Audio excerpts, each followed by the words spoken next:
ఎవరెన్ని అన్నా, ఎవరెంత విమర్శించినా, మాట తప్పని, మడమ తిప్పని రామ్ గోపాల్ వర్మ గారికి.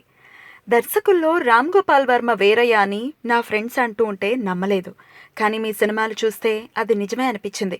ఎవరి దగ్గర శిష్యరికం చేయకుండానే దర్శకత్వం వహించి, తొలి సినిమాతోనే తెలుగు సినిమా గతిని మార్చినా, దయ్యంతో భయపెట్టినా, రంగీలాతో రొమాన్స్ చేయించినా మీకే చెల్లింది. నేనెవ్వరికీ భయపడను, దేనికి వెనకాడను, నాకు నచ్చిందే చేస్తాననే మీ ఫిలాసఫీ నాకు బాగా నచ్చింది. ఏళ్లకు ఏళ్లు రీళ్లు కరిగిస్తూ సినిమాలు తీసేవారికి కేవలం 3 రోజుల్లో సినిమా తీసి చెంప చెళ్ళుమనిపించిన చరిత్ర మీది. వంగవీటి రంగా చరిత్ర మీద మీరు సినిమా తీస్తున్నారని తెలిసినప్పటి నుంచి నాకు నిద్ర పట్టలేదు. ఎప్పుడెప్పుడు ఆ కథని చూసేద్దామా అని వెయిట్ చేశా.